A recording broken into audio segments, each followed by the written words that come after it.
कहानी की शुरुआत में हमें एक लड़का दिखाया जाता है जो कि एक वर्ल्ड फेमस डॉक्टर है, लेकिन हमारे हीरो की एक दुख से भरी कहानी है। उसकी एक छोटी बहन थी, उसकी मौत एक ऐसी बीमारी से हुई जिसका कोई इलाज नहीं था। उस दिन हमारे हीरो ने डिसाइड किया वह एक ऐसी दवाई का आविष्कार करेगा जो किसी भी बीमारी को ठीक कर देगी। उसने बहुत मेहनत करनी शुरू कर दी। कई दिन तो वो अपना खाना पीना भूल जाता था। एक दिन जब वो बहुत ज्यादा थक गया, उसने सोचा कि 40 मिनट का ब्रेक ले लिया जाए, पर जब हीरो की आंखें खुली वो मर चुका था। सोते वक्त उसकी मौत हो गई थी। हमारे हीरो फालमा का एक नई दुनिया में रिकारनेशन हुआ था। जब उसकी आंखें खुली, एक लड़की उसके लिए परेशान हो रही। वह कहती है कि आपको हिलना नहीं चाहिए, आपके ऊपर बिजली गिरी थी। वालमा को कुछ समझ नहीं आ रहा था। तभी वो अपनी आवाज में बदलाव देखता है। वो अपने हाथों को देखता है जो बच्चे जैसे थे। उस लड़की का कहना था कि फालमा पर बिजली गिरने के कारण वह कई दिनों से कोमा में था। फालमा माफी मांगता है और कहता है कि उसे कुछ भी याद नहीं है। वह लड़की उसे शीशा दिखाती है जिसके देख वह एकदम हैरान हो गया है। वह एक बच्चे की बॉडी में फंस गया है। उसे इस दुनिया का शरीर का कुछ भी पता नहीं, लेकिन अपनी पुरानी जिंदगी का उसे सब कुछ याद है। तभी अचानक उसे अपने कंधे पर दर्द होने लगता है। वह उस लड़की से जो कि मेड शॉर्लट है उसे इस बैंडेज को हटाने के बारे में पूछता है। यह सुनते ही वह तुरंत गर्म पानी ले आती है। जब फालमा उसे बैंडेज को हटा रहा था तब उसे एक मार्क दिखाई देता है। उसे मार्क को देखकर शार्लेट घबरा जाती है और खुशी के आंसू रोने शुरू कर देती है। वालमा कहता है यह उसके ऊपर बिजली गिरने की वजह से हुआ होगा। तभी शार्लेट बोलती है कि यह निशान सबूत है कि आप गार्ड ऑफ मेडिसिन ने चुना है। फालमा तो ब्लैंक ही हो जाता है। वह तो उसके बारे में कुछ नहीं जानता। शार्लेट को तो यकीन ही नहीं होता है कि फालमा गार्ड ऑफ मेडिसिन को कैसे भूल गया, जबकि उनका पूरा परिवार उनकी पूजा करता है। फालमा शार्लेट को बताता है कि उसे कुछ भी याद नहीं है और उसकी बातें सुन के और भी कंफ्यूज हो रहा है। तो शार्लेट सबसे पहले अपना इंट्रोडक्शन देती है कि उसका नामा शार्लेट है और फिर उसे उसका ही घर घुमाते हुए बताती है कि वह रॉयल फार्मासिस्ट फैमिली से है जो रॉयल फैमिली के लिए दवाइयां बनाते हैं। यहाँ तक कि फार्मा का परिवार मैजिक का यूज करने में भी माहिर है। वालमा पूछता है तो क्या मैं भी मैजिक यूज कर सकता हूँ? शार्लेट घबराते हुए बोलती है कि अब आप यह मत बोलना कि आप मैजिक करना भूल गए हो। अगर ऐसा हुआ तो फार्मा को परिवार से निकाल दिया जाएगा। फार्मा क्लियर कर देता है कि वो मैजिक करना भी भूल गया है। शार्लेट अपने आप को तसल्ली देते हुए सोचती है कि शायद मास्टर मजाक कर रहे हैं। वो फार्मा को बताती है कि वह वाटर मैजिक में बहुत ज्यादा अच्छा था। उसी दिन फार्मा अपने रूम में वाटर मैजिक का यूज करने की कोशिश करती है। उसने वाटर मॉलिक्यूल को फॉर्मूला में इमेजिन किया। अचानक फार्मा के हाथों में पानी तैरने लगता है। यह देख फार्मा घबरा गया था। वह खिड़की से बाहर सारा पानी फेंक देता है, पर अब वो उस प्रेशर को रोक नहीं पा रहा था। किसी तरह फार्मा का वो मार्क ग्लो होना बंद हो जाता है, जिससे उसके हाथों से पानी निकलना भी रुक गया था। फार्मा के मैजिक से भीगी हुई शार्लेट बहुत ज्यादा खुश थी। शार्लेट को आखिर राहत मिली कि फार्मा मैजिक यूज कर सकता है। फार्मा ने अपने मैजिक के बारे में काफी सोचा। उसने रियलाइज किया कि वह जिस भी एलिमेंट के फॉर्मूला के बारे में सोचता है उसे एलिमेंट को वो क्रिएट कर पा रहा है। अपने दूसरे हाथ से वह उसे इरेज भी कर पा रहा था। शार्लेट फार्मा के पास आती है और उसे लाइब्रेरी ले जाती है। वहाँ उसे दिखाती है कि मौजूद सारी किताबें वह पढ़ चुका है। यह सुनकर फार्मा एक किताब को पढ़ने की कोशिश करता है। सरप्राइजिंगली वह एक इस किताब के लैंग्वेज को समझ पा रहा था। डिनर के टाइम फार्मा के फादर फार्मा को ठीक देख बहुत ज्यादा खुश होते हैं। वो कहते हैं कि इस खुशी के माहौल में हम तुमसे एक सवाल करेंगे, पर उसकी बीवी मना करती है कि अरे अभी तो ये ठीक हुआ है। वालमा बोलता है कि वो तैयार है। उसे फादर उससे एक मेडिसिन बनाने का फॉर्मूला पूछते हैं जिसमें ड्रैगन की खाल,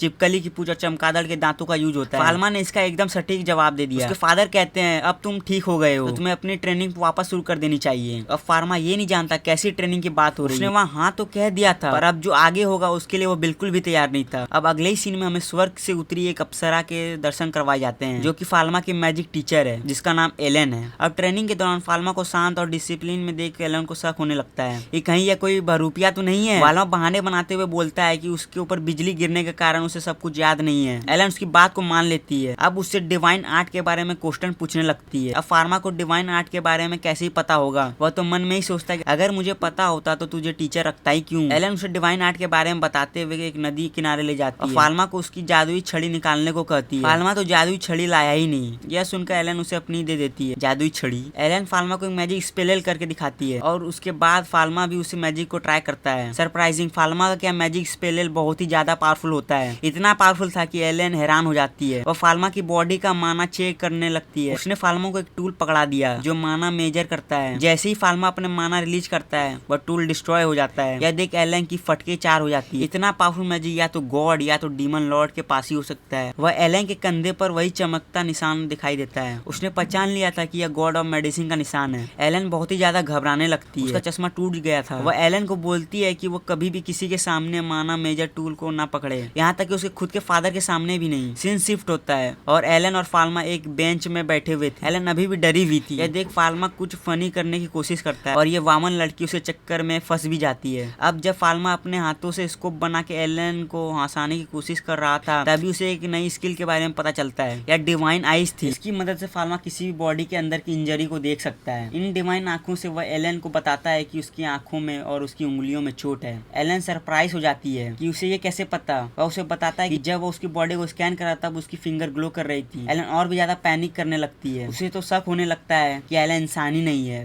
तभी नजर एलन की परछाई पर पड़ती है जो कि थी ही नहीं। यह देखने के बाद एलन बिन कुछ सोचे वहाँ से भाग जाती है। अगले दिन क्लास लेने एलन आई ही नहीं। वाल्मा के फादर उसे बताते हैं कि एलन की तबीयत बहुत खराब हो गई है, जिस वजह से आज वह उसकी क्लास नहीं ले पाई। उसके फादर ने उसे एक ऐसी दवाई दी जिसको उसे एलन तक पहुंचाना था। रूम से बाहर निकलते ही फाल्मा उस दवाई को स्कैन करने लगता है। उसे पता चलता है कि ये दवाई इतनी भी असरदार नहीं है। उसने उस पर कोई जादू किया जिससे अब वो बेहतर असर करेगी। हम एलन को देखते हैं जिसने आर्मर पहना हुआ था। वो फाल्मा को देख डरते हुए बोलती है कि तुम मुझे यहाँ मारने आए हो, क्योंकि मुझे तुम्हारा सच पता चल गया है। फाल्मा अपने दोनों हाथों के ऊपर कर लेता है और कहता है उसका ऐसा कोई भी इरादा नहीं है। एलन उस पर यकीन करती है और अपने सिर से हेलमेट को उतार देती है। उसकी शक्ल को देखकर ही पता चल रहा है कि कितना बीमार है। वो फाल्मा से उसके यहाँ होने की वजह पूछती है। फाल्मा उसे बताता है कि उसके फादर ने उसके लिए दवाई भेजी है और साथ ही उसने इस दवाई को बेहतर भी कर दिया है। यह सुन एलन फिर से घबराने लगती है। वह पूछती है कि तुमने इसमें जहर मिलाया है मुझे मारने के लिए। वाल्मा हैरान होते हुए कहता है, अरे ये तुम क्या बक रही हो, मैं ऐसा क्यों करूंगा, बल्कि इस दवाई को खाने से वो जल्दी ठीक हो जाएगी। पर एलन को उस पर बिल्कुल भरोसा नहीं था। फिर फाल्मा उसके पास आके उसके हाथों को पकड़ता है। वो कहता है कि आप मेरी टीचर हैं, आप मुझ पर भरोसा कीजिए। और एलन को फूल देके वो वहाँ से निकल जाता है। उसने एलन को पटा लिया था।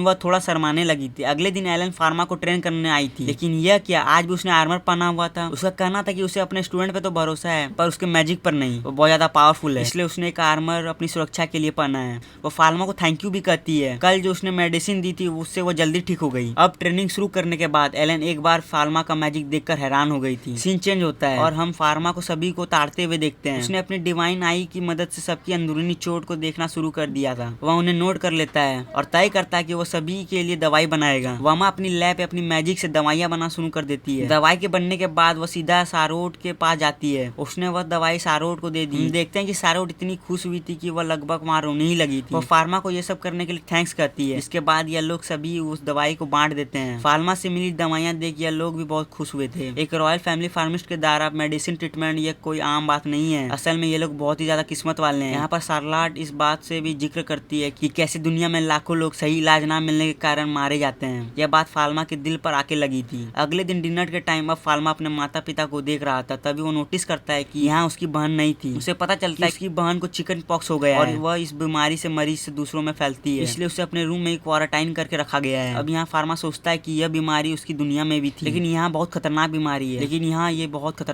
लेकिन फार्मा को इसका इलाज पता था। इसके बाद उसने दवाई बनाना तुरंत शुरू कर दिया। वह उस दवाई को अपनी बहन के खाने में मिला देता है। जिसके बाद वह अपनी बहन से मिलने गया। अपने भाई को यहाँ पर देखकर घबरा जाती है और बोलती कि फादर ने सबको मेरे पास आने से मना किया है। फार्मा उसे चुप रहने को कहता है और बताता है कि वह उसके लिए दवाई लेकर आई है। उसकी बहन ब्लांच वह बहुत हैरान हुई क्योंकि इस दुनिया में इस बीमारी का कोई दवाई नहीं थी। फार्मा घबराने लगता है और वह झूठ बोलता है कि इस दवाई के बारे में उनके फादर की किताब में लिखा हुआ शायद वह भूल गए होंगे। वह अपनी बहन को इस बात को सीक्रेट रखने को कहता है। जिसके बाद वह ब्लांच को खाना खिलाता है। उसके पास ही रुका रहा और उसका पूरा ख्याल रखा। ब्लांच कहती आज फार्मा बहुत अलग बर्ताव कर रहा है। इससे पहले वह उसके साथ कभी भी नहीं खेला करता था। उसे अपना ये वाला भाई बहुत ज्यादा पसंद है। फार्मा को अपनी छोटी बहन याद आ गई थी। कुछ दिनों बाद ब्लांच एकदम ठीक हो जाती है। फार्मा इसके बाद एक मिनी माइक्रोस्कोप बना लेता है क्योंकि वह हर बार अपनी डिवाइन आई का यूज खुले में नहीं कर सकता। उसी वक्त उसके रूम में कोई आ गया था। वह उसे बताने आया था कि उसके फादर उसे बुला रहे हैं। फार्मा अपने फादर से मिलने गया, लेकिन यहाँ सिर्फ उसके फादर ही नहीं कई और लोग भी मौजूद थे। फार्मा के फादर उसे अपना सामान पैक करने को कहते हैं और उन्हें रॉयल कैपिटल के लिए तुरंत रवाना करने को कहते हैं। अगले सीन में हमें रॉयल पैलेस दिखाया जाता है। हमें पता चलता है कि प्रिंसेस की तबीयत बहुत ज्यादा खराब है। वह मरने की कगार पे पहुंच गई है। उनके इलाज के लिए वर्ल्ड के बेस्ट डॉक्टर फार्मिस्ट को बुलाया गया है। सभी डॉक्टरों ने फार्मिस्ट ने अपनी तरफ से पूरी कोशिश की पर कोई भी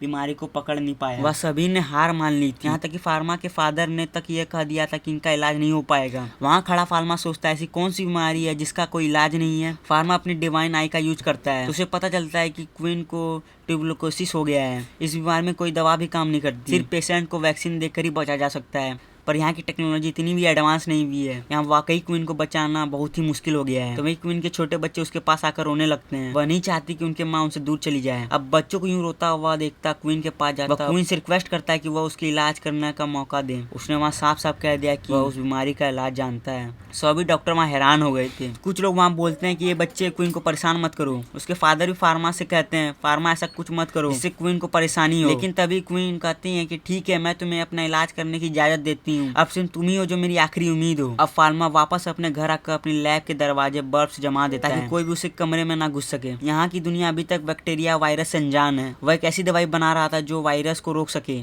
तभी उसके रूम के बाहर उसके फादर उसको आवाज देते हैं। वह कहते हैं कि फार्मा तुम्हें पता है ना तुम क्या कर रहे हो, अगर तुमने कुछ भी उल्टा सीधा किया तो तुम्हारे साथ क्या होगा। लेकिन फार्मा का पूरा ध्यान अपनी दवाई बनाने में था। उससे माँ का उसके फादर लैब से के दरवाजे को ही ब्लास्ट कर देते हैं और कहते हैं कि तुम ऐसा मत करो। लेकिन फार्मा उनकी बात को अनसुनी कर देता है और दवाई बनाने में लगा रहता है। उसके फादर गुस्से में आकर आइस मैजिक का यूज करते हैं। फार्मा ने अपने मैजिक से उनके मैजिक को कैंसिल कर दिया, जिस कारण दोनों के बीच एक वॉल क्रिएट हो जाती है। उसके फादर एकदम हैरान हो गए थे कि फार्मा ने ये बिना मंत्र बिना स्टाफ के किया था।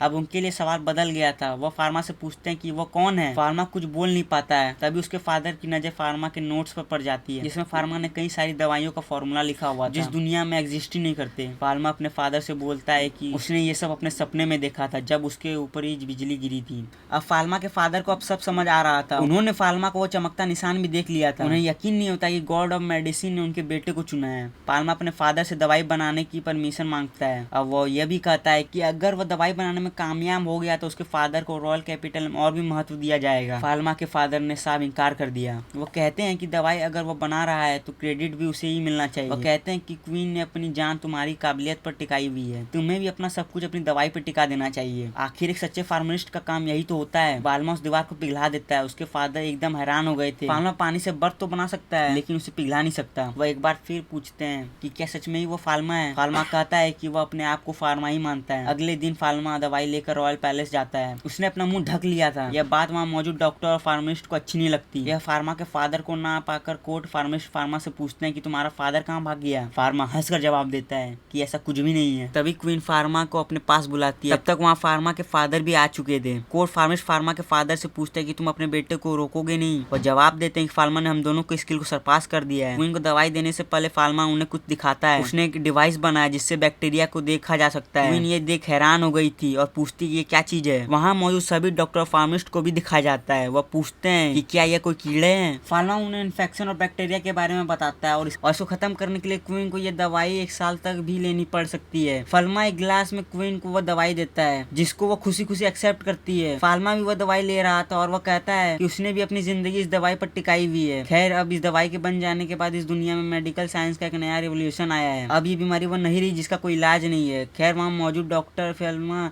से इस दवाई के बारे में पूछते हैं। फार्मा कहता है कि ये कोई मैजिक नहीं है, यह डिवाइस है और इसका डिजाइन वो सबको देगा। खैर क्वीन की दवाई लेने के बाद उनको बहुत बेहतर महसूस हो रहा था और ये देख सभी लोग फार्मा की तारीफ करते हैं। अब इसके कुछ देर बाद फार्मा वापस अपने फादर के साथ घर लौट रहा था। फार्मा के फादर ब्रूनो को याद करते हैं। वह दिन जैसे फार्मा आज घबराया हुआ बैठा हुआ है, वो पहले भी ऐसा था। असल फार्मा एक नाजुक बच्चा और ब्रूनो काफी सख्त फादर थे। असल फार्मा जब भी कुछ करने की कोशिश करता तो वह नहीं हो पाता था तो वह रोने लग जाता था। ब्रूनो का मानना था कि एक सच्चे फार्मासिस्ट को स्किल की नहीं एक अच्छे दिल की जरूरत होती है जो अपने मरीज को समझ के सके, लेकिन वो कभी अपने बेटे को नहीं समझ सके। उन्हें तो यहाँ भी नहीं पता चला कि आखिर उनका बेटा किस दौर से गुजर रहा होगा, लेकिन वो इतना तो जान चुके थे जो आज उनके सामने बैठा है वो फार्मा नहीं है। अब यहाँ से कहानी कुछ महीनों आगे जाती है। फार्मा जो कि क्वीन को चेक करने के लिए रॉयल पैलेस आया हुआ था, क्वीन को देख लग रहा था कि धीरे धीरे ठीक हो रही है। क्वीन फार्मा को बताती है कि उन्हें तो जीने की उम्मीद ही छोड़ दी थी। उन्हें तो यकीन हो गया था कि वो मरने वाली है, लेकिन अपने बच्चों के खातिर उन्हें जीने की हिम्मत मिली। यह सब सुन के फार्मा को बहुत ही अच्छा लग रहा था। वो वहाँ से जाते हुए महारानी को अपना ख्याल रखने को कहता है। अगले दिन फार्मा को उसे फादर अच्छे अच्छे कपड़े पहनकर वापस रॉयल पैलेस पहुंच गए थे। आज उन्हें क्वीन की तरफ से सम्मानित किया जाने वाला था। क्वीन सबसे पहले फार्मा के फादर को सामने बुलाती है और उनके कंधे पर मैजिक स्टाफ रख के उन्हें सम्मानित करती है। इसके बाद बारी आती है फार्मा की, उसे भी सम्मानित किया जाता है और उसे रॉयल फार्मासिस्ट का टैग दिया जाता है और उसे परमिशन दी गई कि पूरे किंगडम में कहीं भी अपनी फार्मेसी खोलने की। ये फार्मा के लिए बहुत ज्यादा खुशी की बात थी। वह क्वीन को शुक्रिया अदा करता है। अगला ही दिन फार्मेसी बनने का काम शुरू हो गया। क्वीन की तरफ से किंगडम के बेहतरीन कारपेंटर्स भेज दिए गए, लेकिन परेशानी यह थी कि यह सब फार्मा के लिए बहुत जल्दी हो रहा है। उसे कोई आइडिया नहीं है कि फार्मेसी कैसे होनी चाहिए। उसने तो हमेशा सोचा था कि वो बाकियों की तरह छोटे से शुरुआत करेगा। तभी वहाँ एलन आती है, उसे यहाँ फार्मा की मदद करने के लिए भेजा गया है। सबकी सलाह लेने के बाद आखिर फार्मा के मन में एक डिजाइन आता है। उस पर तुरंत जोरों शोरों से काम शुरू हो गया था, पर अब वह सोच रहा था कि फार्मेसी का नाम क्या रखेगा। वह अपनी दवाइयों के लोगों का भला करना चाहता था। वह मन में सोचता था कि पीसफुल फार्मेसी का नाम कैसा रहेगा। वैसे उसने कभी नहीं सोचा था कि वो कोई पैरेलल वर्ल्ड में फार्मेसी खोलेगा। और ये बात एक कारपेंटर सुन लेता है। तुरंत पैरेलल वर्ल्ड फार्मेसी नाम का एक बोर्ड बन गया था। फार्मा बेचारा वहाँ खड़ा सोच रहा था कि ये क्या हो गया। गया। तभी वहाँ एलन अभी आ जाती है। फार्मेसी का नाम देखकर वो भी बहुत ज्यादा खुश हुई। एलन इससे कहती है नाम तो काफी ज्यादा अच्छा है। फार्मा शर्माते हुए कहता है अरे यार ओके। जब एलन फार्मा से बात कर रही है तभी वहाँ पर हम एक नए शख्स को देखते हैं। वो फार्मा से पूछता है कि वो यहाँ का नौकर है या फिर यहाँ का बॉस। फार्मा फेक स्माइल के साथ कहता है बाप। वो आदमी बोलता है कि तुम तो काफी छोटे हो फिर भी इस फार्मेसी के मालिक हो, तुम्हें देख के तो लगता है कि तुम तो बस यहाँ के कैंडी ही बन पाओगे। एलन को ये बात अच्छी नहीं लगती पर फार्मा उसे रोकते हुए कहता है कि बकलोली मत कर पकड़ी। खैर ये आदमी यहाँ की कॉमन और फार्मेसी गिल्ड से आया है और उसने सुना था कि फार्मा सस्ती दवाइयाँ बेचने वाला है। फार्मा कहता है हाँ वो सस्ती दवाइयाँ बेचने वाला है। यह बात सुनकर उस आदमी को गुस्सा आ जाता है। तभी एलन उनके बीच में आ जाती है और उस आदमी को धमकी देती है कि अगर तुम इस फार्मेसी को बर्बाद करने की सोच रहे हो तो पहले तुम मेरा सामना करना होगा। वहाँ उसकी फटके 45 हुई थी। वो यहाँ से ये कहकर चला जाता है कि वह तो यहाँ बस दोस्ती करने आया था पर एलन उसे लगातार गाली दी ही जा रही थी। और यहाँ हमें रियलाइज होता है कि ऐसी बंदी हमें भी चाहिए। खैर वो लोग फार्मेसी के अंदर आ गए थे। अब फार्मेसी तो बन चुकी थी लेकिन इतनी बड़ी फार्मेसी चलाने के लिए वो दोनों काफी नहीं है। फार्मा को इस चीज की टेंशन हो रही थी। तभी वहाँ शार्लेट आती है। शार्लेट कहती है कि वह उससे फार्मा की मदद करना चाहती है। फार्मा उसे यहाँ छोटे मोटे काम पकड़ा देता है और शार्लेट बताती है कि वह मैथ में बहुत अच्छी है और वह मिलकर काउंटर और अच्छे से संभाल सकती है। फार्मा हंस पड़ता है और कहता है कि तुम बस अभी 9 साल की हो। तो शार्लेट भी बोलती है कि आप भी तो 10 साल के हैं। उसने लगभग वहाँ रो ही दिया था। वो अल्मा कहता है कि वह उसको समझाता है। वह उसको कहता है कि वह उसको समझता है और उसकी बात को मान लेता है। वह कहता है कि उसे छोटे मोटे कामों में उसकी मदद चाहिए होगी। शाहरुख तो वहाँ खुशी के मारे झूमने लगी थी लेकिन अभी भी टैक्सेस और डॉक्यूमेंट संभालने के लिए उन्हें एक जिम्मेदार व्यक्ति चाहिए था। उसके बाद हम देखते हैं कि फार्मा वापस फूलों का गुलदस्ता लेकर घर जा रहा है। आज यहाँ का माहौल काफी उदासी भरा है। फार्मा को पता चलता है कि उन्हें परिवार का फाइनेंस संभालने वाला सैडिक जिसने काफी साल उनके परिवार को दिए। यह बात सभी को आज अचानक से पता चली है। सैडिक कहता है कि फार्मा के फादर ने उन्हें सभी कामों के आजाद कर दिया है। शायद वह चाहते हैं कि अब वो कंट्री के लिए भी कुछ करे। फार्मा यह बात सुनकर कुछ सोचता है और कहता है कि आप मेरे लिए काम करोगे। सैडिक हाँ तो कह देता है पर उसे कुछ समझा नहीं था। फार्मा सीधा अपने फादर से बात करता है सैडिक को हायर करने के लिए। फार्मा के फादर कहते हैं कि उन्होंने सैडिक को फ्री कर दिया है तो वो जो चाहे कर सकता है। तभी ब्रूनो वहाँ एक खड़ा सा बक्सा और मंगवाता है। वह पूरा बक्सा सोने के सिक्कों से भरा हुआ था। ब्रूनो फार्मा को ये सब तोहफे के तौर पर देता है ताकि वह अपनी फार्मेसी चला सके। इसी बहाने ब्रूनो एक अच्छे फादर होने का फर्ज निभा रहे हैं। इसके बाद वो सैडिक की तारीफ भी करते हैं कि वो कितना ईमानदार है, फाइनेंस संभालने में कितना माहिर है। तो फार्मा के मन में सवाल आते कि उन्होंने फिर उसे निकाला क्यों। वह कोई जवाब नहीं देते। उनकी चुप्पी का मतलब फार्मा समझ गया था कि ये सब उन्होंने उसके लिए ही किया है। अब कुछ वक्त फार्मेसी ओपनिंग हो जाती है पर उनकी फार्मेसी पहले ही दिन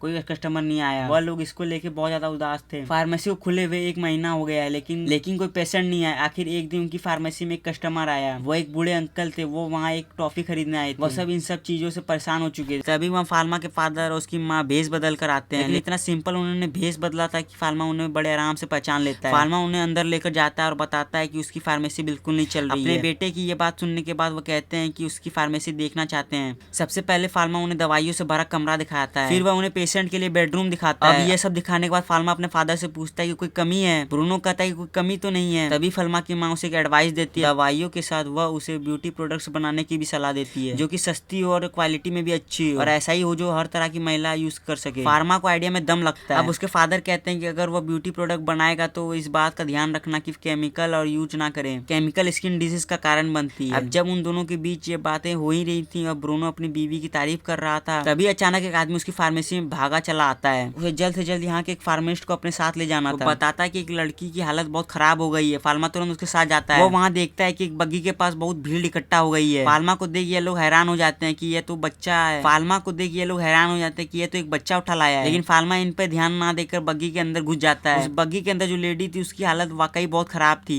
वह अपनी आंखें हल्की हल्की सी खोल पा रही थी। वह सामने एक बच्चा देखो सुस्ती लग गई। फार्मा अपने डिवाइस से उसे एग्जामिन करता है। उसे बॉडी में कोई बीमारी नहीं दिख रही थी लेकिन तभी वह कुछ नसों के पास अजीब सा निशान देखता है। ये खुद को दिए हुए चोट जैसे नहीं थे। जिस तरह ये कट लगाए गए थे ये किसी प्रोफेशनल का काम था। ज्यादा ब्लड लॉस होने की वजह से ये लड़की अपने होश में नहीं है। फार्मा उसे अपनी फार्मेसी ले जाता है। उस लड़की का इलाज करने लगता है। अब उसकी हालत थोड़ी सी ठीक हो जाती है तो वह लोग उसे सवाल करते हैं कि तुमने अपने हाथों पर कट क्यों लगाए थे। असल में एक कट इसी लड़की ने ही लगाए थे। नसों पर हल्के कट लगाकर ये जानबूझ कर अपना ब्लड लॉस कर रही थी क्योंकि ऐसा करने से स्किन सफेद हो जाती है। लेकिन यहाँ मैं आपको बता दूं कि गोरे लोगों के यहाँ सफेद हो जाती है। इसके क्रश ने इसको रिजेक्ट कर दिया था। ये उसके लिए लॉयल थी। इसने सोचा कि अगर वो नहीं तो कोई भी नहीं और यही सब बताते हुए रोने लग जाती है और माफी मांगती है। उसकी वजह से उन्हें परेशान होना पड़ा। एलन उसे समझाती है अगर तुम्हारा किसी ने दिल तोड़ा है तो तुम्हारा फर्ज बनता है कि तुम औरों का भी दिल तोड़ो। हर एक चीज का बदला होता है। वह लड़की एलन से काफी इंस्पायर हो जाती है और निकल पड़ती है मछलियों को अपने जाल में फंसाने के लिए। अब